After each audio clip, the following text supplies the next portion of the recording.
Živijo! Ponovno pozdravljeni v oddaji o parašportu, v oddaji Tempo. Vadba v fitnesu je sestavni del mnogih parašportnikov.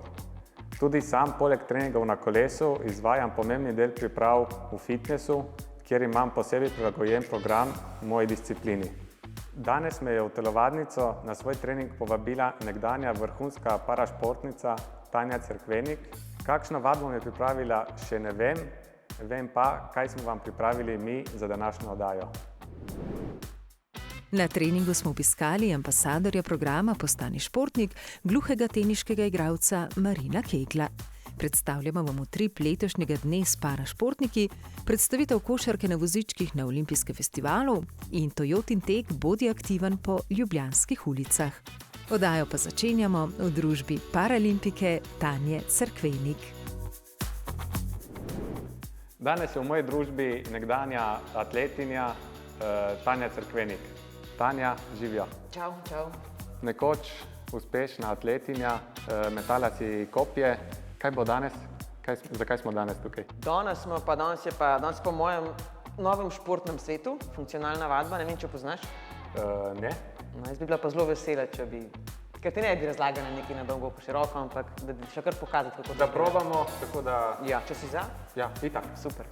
Medtem, ko se grem jaz pripraviti na trening, si vi poglejte prispevek, ki smo ga pripravili z našim ambasadorjem programa Postani športnik, našim najboljšim gluhim teniškim igralcem Marinom Keglom. Moje ime je Marino Kegl, star sem 28 let, prihajam iz Murske Sobote in sem vrhunski gluhi teniški igralec svetovnega razreda.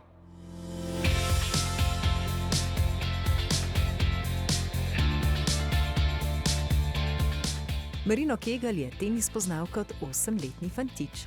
Tenis je takoj vzljubil in njegov prvi lopar, ki ga je dobil od očeta med počitnicami po zaključenem prvem razredu osnovne šole, ima še danes posebno mesto. Prvi lopar imam shranjen na steni, kjer je zbirka vseh mojih loparjev.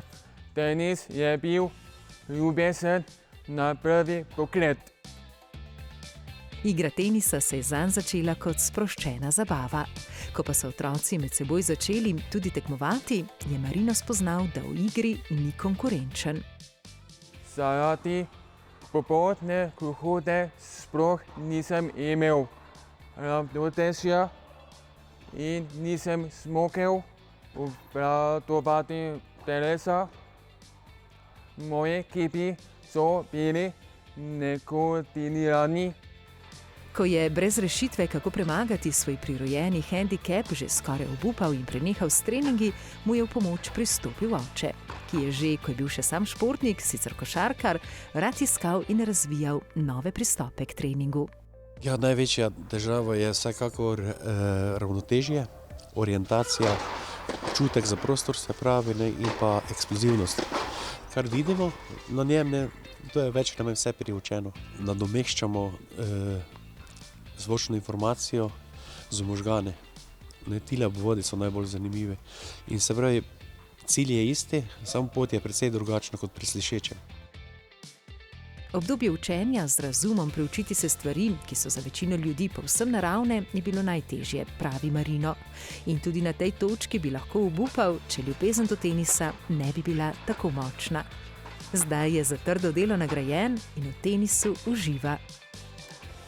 Najbolj všeč mi je kompleksnost igre. Zelo redko sta dve situacije enaki. Všeč mi je izziv pri iskanju rešitev. Marino Kegl je trenutno 4. na svetovni lestvici gluhih teniških igralcev. Če izpostavimo samo največje dosežke, že 3-krat se je uvrstil na olimpijado gluhih, na nedavnem svetovnem prvenstvu je osvojil bronasto odličje, v začetku letošnjega leta pa je na prvem zgodovinskem Grand Slamu Australia Open za gluhe tenisače izgubil šele v finalu.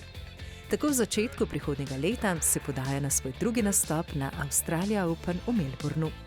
Odlične rezultate pa dosega tudi v konkurenci slišečih. Marino je član železničarskega teniškega kluba v Mariboru.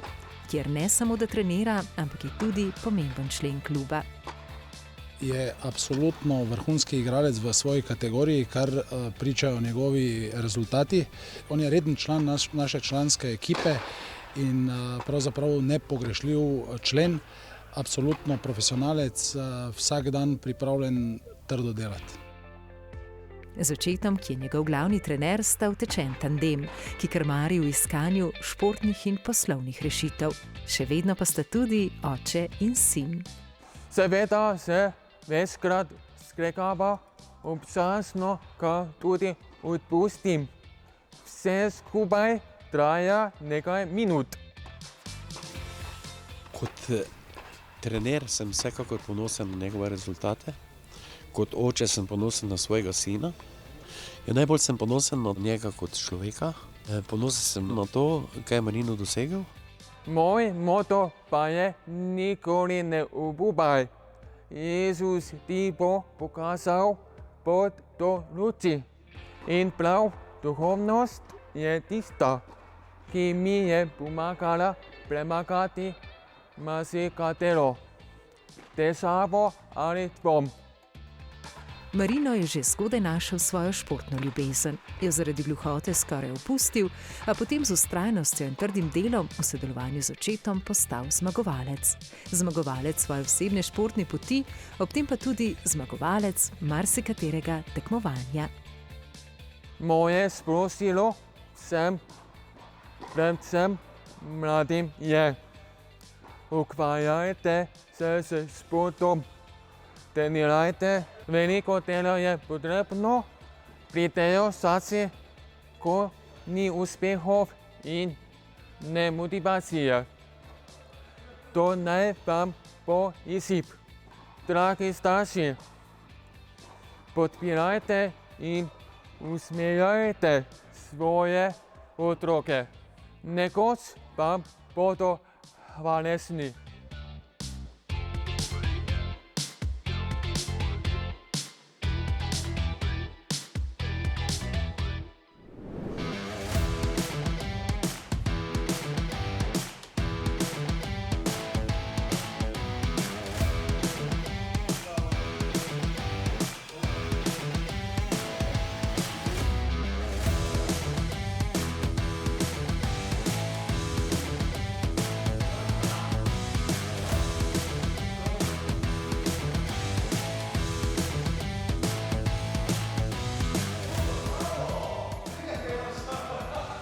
Jaz vidim, da bom mogel še malo potrenirati, ta čas pa vam Tanjo Cerkvenik in funkcionalno vadbo predstavimo v prispevku.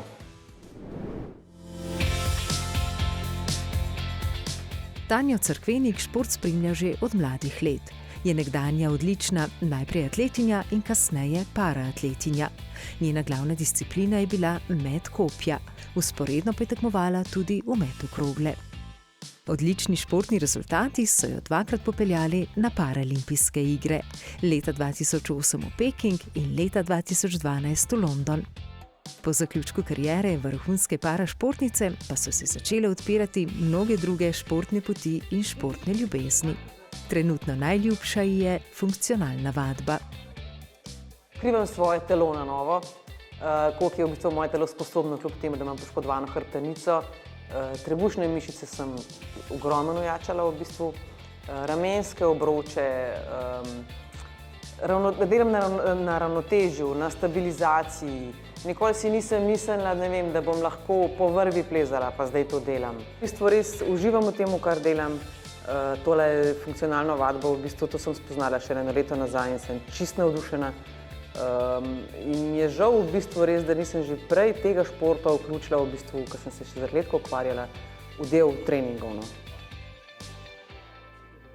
Funkcionalna vadba je izjemno raznolika vadba, ki se najbolj približa naravnemu gibanju človeka. Izboljša našo agilnost, koordinacijo, moč, vzdržljivost, eksplozivnost, hitrost in stabilnost. Vadba je primerna za vse, ne glede na starost, ambicije ali telesno pripravljenost, saj se zahtevnost vadbe prilagodi vsakemu vadečemu posebej. S Tanjo delava veliko, da je ona na tleh, da leži, da je sama v sedečem položaju, da ni v nekem pomagalu vozička. čimer krepi določene mišice, ki jih v sede ne more.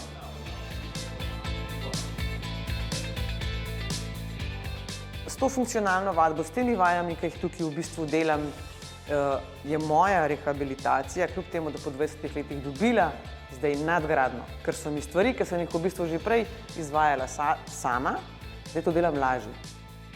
V vsakodnevnem življenju, jaz recimo, čisto ena banalna stvar, jaz sem vse stvari prej iz avta, ne vem, vrečko iz trgovine samo z desne strani, vse sem pobrala lahko samo z desne. Zdaj sem začela tudi levo stran uporabljati, v bistvu, kar je tudi to, da postanete v bistvu obe strani simetrične, tudi s desno sem seveda kopje metala, ne. Vsak šport mi je dal nekaj, vsak zase je svoj del, ampak zdaj, ko sem pa odkrila v bistvu tole funkcionalno vadbo, pa trening z Matejem, to mi je pa zdaj noro.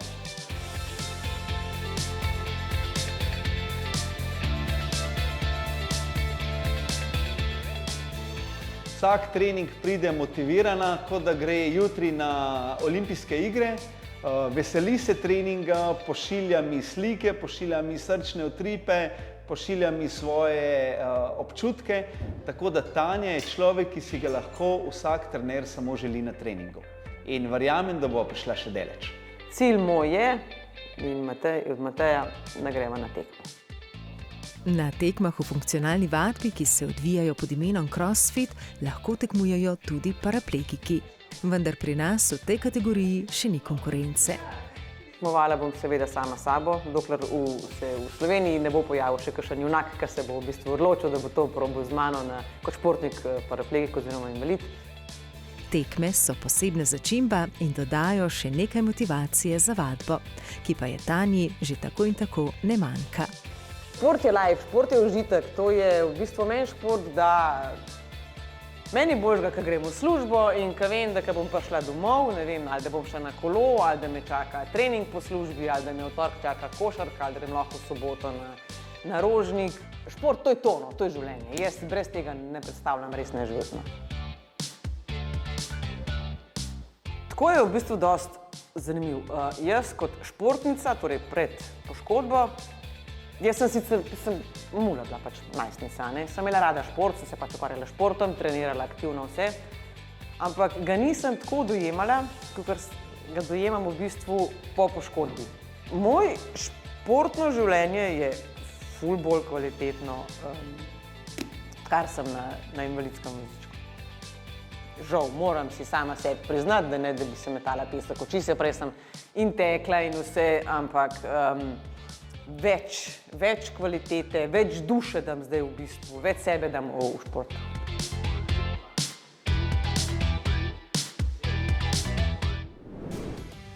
Anej, zdaj si spoznal našo funkcionalno vadbo, a sta za to, da naredimo eno krajše tekmovanje? Jaz sem za. Pojdimo na štartna mesta. 3, 2, 1, start!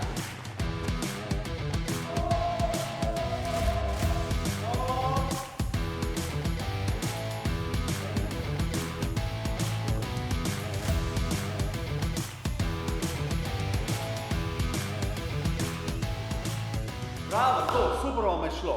Bravo, bravo, bravo. Gremo zdaj na še. Pejmo.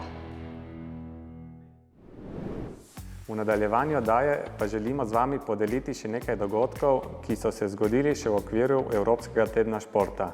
Parašportniki tradicionalno že vsako leto sodelujemo v programu Evropskega tedna športa, kjer skupaj z Olimpijskim komitejem Slovenije, Združenju športnih zvez, organiziramo dan s parašportniki. Letos smo svoje športe in športne izkušnje predstavili učencem osnovne šole Vič v Ljubljani. Dan s parašportniki je poseben dan. To je dan, ko svoje športe in športne izkušnje predstavijo parašportniki in njihovi trenerji. Že tradicionalno se odvije vsako leto v okviru Evropskega tedna športa. Vse evropske pobude za ozaveščanje o pomenu redne telesne aktivnosti čisto za vse, ne glede na starost in telesne predispozicije. Dan s parašportniki pomeni predvsem priložnost, da osnovnošolci spoznajo parašportnike, se spoznajo s parašporti, se tudi preizkusijo v športih. Letošnji dan s parašportniki se je odvil na osnovni šoli Vič v Ljubljani. Predstavljamo 5 parašportov, golbal, bočo, paranamizni tenis, odbojko sede pa curling. Športe predstavljajo naši parašportniki in pa trenerji. Tako kot je ta dan poseben za otroke, je poseben tudi za športnike.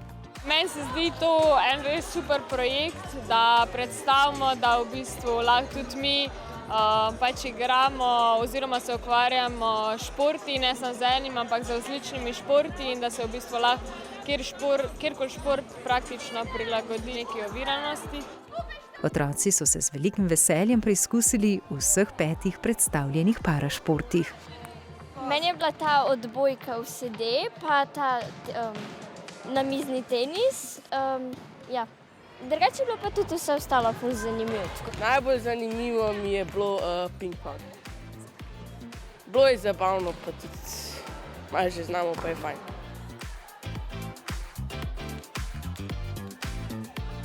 Vedno je imel veselje igrati z otroki. Danes je bilo malo drugače, še niso bili invalidni, kar je toliko boljše, ker lahko tudi oni spoznajo, kakšni smo mi, ne? Da nismo nič drugačni, da se vsem radi hecamo, družimo, pa še, da smo povrh dobri športniki. Tako da mislim, da je pa to bil tudi cilj današnjega dne. Otroci so parašporte spoznavali razigrano in igrivo in se ob tem srečevali z zanimivimi izzivi. Odbojka, to mi je bilo kar težje, kot ponavadi, ker jo tudi treniram. Težko mi je bilo sedeti in pa se tako hitro premikati, kjer je žoga. Ko smo imeli zaprte oči in smo rabili žogo, podajati mi je tako bilo težje, ker ne vidiš in ne moreš vedeti, kje je žoga. To slepo, kakor nogomet, je ful zabaven, zato ker nič ne vidiš in rabiš imeti dober posluh. Na osnovni šoli Vič v Ljubljani želijo svojim učencem parašport približati na več načinov. Tako se vsako leto del otrok preizkusi tudi v vlogi pobiralcev žogic na mednarodnem paranamiznoteniškem turnirju v Laškem. Na turnirju parašport predvsem opazujejo, na dnevu s parašportom pa se v športih tudi preizkušajo. Danes je od 43 oddelkov imelo možnost se srečati nekje 15 oddelkov. Rekli bomo samo, ker so pač odzivi tako dobri in tako učencev kot zaposlenih, se pravi strokovnega kadra, da zagotovo naslednji obisk ne odpade. Parašport že dolgo navdušuje tudi našo nekdanjo odlično športno plezalko, ki svojo ljubezen do športa zdaj prenaša naprej na šolske otroke. Zdaj samo še navdušujejo me naprej, so velika inspiracija tako zame kot nekdanjo športnico, kot nekoga, ki v bistvu kot športni pedagog predajam športno znanje naprej. Jaz menim, da ko učenci vidijo vse te parašportnike, sami vidijo na svoji koži, da jim res nič ne manjka, da je v bistvu marsikdo, ki ima neke omejitve, kakršnekoli že, zmore veliko in na tak način vidijo, da sami zmorejo veliko več, kot mislijo, da zmorejo. Ful je zanimiv, ker v bistvu nekako se damo v vlogo paraolimpijca in mi je v bistvu tudi všeč, da so te športe tako prilagodili na njihovo stanje. Zdaj bomo tudi mi bolj navijali za te paraolimpijce in jaz bom več gledal te, ker mi je res zanimiv. Včasih pride kak otrok malo z zadržkom, danes so otroci čist brez zadržanosti, se mi zdi, da pridejo z neko radovednostjo, z neko željo, da bi v bistvu vse poskusili in probali, tako da kar se tega tiče, je današnji dan res nekaj super. Parašportniki pa smo sodelovali tudi na največjem športnem dogodku za otroke pri nas, na Olimpijskem festivalu, kjer smo obiskovalcem predstavili košarko na vozičkih. Olimpijski festival je največji večšportni dogodek za otroke v Sloveniji. Njegov namen je otrokom skozi sproščeno zabavo predstaviti čim več različnih športov, da tako lažje najdejo tistega, ki je pisan na njihovo dušo in jih bo popeljal v vseživljenjski aktivni način življenja, nekatere med njimi pa tudi na pot vrhunskega športnika ali parašportnika. Tak olimpijski festival je ful zabaven, športen. Veliko stvari je za narediti. V bistvu se bomo družili pa zbirali štemplje in v bistvu bomo cel dan tukaj. Svojim športnim izzivom se je predstavila tudi Zveza za šport invalidov Slovenije, Slovenski paralimpijski komite. Malo veliko različnih športov in pač na dober način so narejeni, da se nekaj naučiš od vsega. Najbolj mi je pa bil všeč, bi rekel, da kar tale. Na vozičku sem igral košarko, sem šel v slalom in poj vrgel na koš. Košarka na vozičkih je eden najbolj prepoznavnih in priljubljenih parašportov. In tudi tokrat je med mladimi požela veliko zanimanja. Mogoče bi bil na te prave koše med težji, to je res, ker ne morem skočiti, ampak če bi bil pa naprimer, ne vem, da bi podajal naprej, to bi pa po moje kar šlo. Z vozičkom sem šel okoli, en krog tam narediš, pol pa probaš zadeti koš. Zadev sem ga. Super, da se to predstavi, da otroci vidijo, kaj vse je možno, da se tudi otroci zavedajo in vidijo in da je vedno možnost, obstaja možnost, da se udejstvuješ, rekreiraš in da je šport v tvojem življenju, kljub težkim razmeram. Olimpijski festival je v 2 dneh tudi letos obiskalo več tisoč obiskovalcev.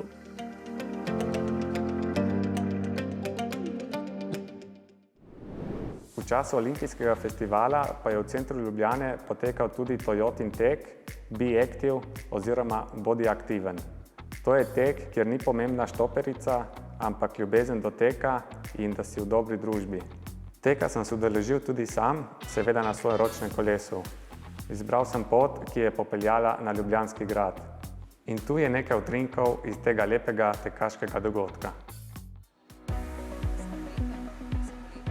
Toyotin tek Be Active oziroma Bodi aktiven je že stalnica Evropskega tedna športa. In stalnica pred štartom teka je tudi skupinsko ogrevanje ob poskočnih plesnih ritmih. Odlično, razmeješ se, roke gor! Štart in cilj teka je bil na prizorišču Olimpijskega festivala na Ljubljanskem kongresnem trgu. Pravi, danes sta 2 teka, krajši 5 km, ampak je treba priteči na grad. Malo daljši 8 po trasi Ljubljanskega maratona, se pravi malo dlje, ampak bolj ravno, tako da za vsakega nekaj. Toyotin tek je netekmovalni tek po ljubljanskih ulicah. To je čas za druženje v tekaškem koraku in v dobri družbi.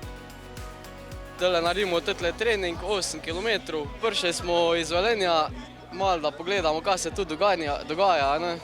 Pa ker se poznam to ekipo, ko se družimo, pa večkrat skupaj tečemo, ne? Ko živimo za tek, dobesedno. Mi organiziramo to zato, ker naš moto je Start your possible, oziroma gremo onkraj meja. Zdaj že kar nekaj let počnemo to, vedno več je navdušencev, tudi mi smo vedno bolj navdušeni, ne? In še posebej res je to povezovalne narave, to, kar je tudi naša velika želja, olimpijski, paraolimpijski, stari, mladi, skratka povezovanje ljudi. Malo kombiniram, malo tekme, malo pa te skupinski teki, ki je bolj tako na relaks, pa malo druženje. Za sprostitev, za energijo, pa za en tako lepo aktivno nedeljo.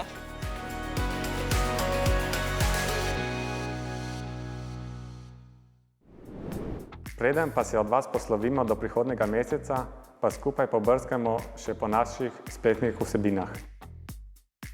Tudi parašportniki se vse bolj ozirajo proti Parizu prihodnje leto, ko se bodo ob koncu poletja tam odvile paralimpijske igre. O novih osvojenih normah žal ne moremo poročati. Je pa kar nekaj naših parašportnikov blizu temu uspehu. Na svetovnem pokalu v Egiptu se je uvrstitev na paralimpijske igre ponovno izmuznila naši ženski ekipi odbojke sede. Dekleta bodo novo in zadnjo priložnost lovile pomladi na Kitajskem. Manj kot cel korak pa je do osvojene norme zmanjkalo našemu mlademu slepemu tekaču Robiju Kogovšku. V paru z olimpijcem Žanom Rudolfom sta na mitingu v Zagrebu na razdalji 400 metrov odtekla nov Robijev osebni rekord in paralimpijsko normo zgrešila za zgolj 13 sekunde. Jesen pa je prinesla tudi začetek nove sezone NLBWIL, regionalne lige v košarki na vozičkih. Slovenska reprezentanca je že 16. sezono lige na turnirju v Zagrebu otvorila odlično z 2 zmagama. Naslednji turnir pa bo 10. decembra v Beogradu. Spremljajte nas na naših spletnih naslovih in navijajte za nas. Mi pa se ponovno v oddaji Tempo vidimo čez mesec dni.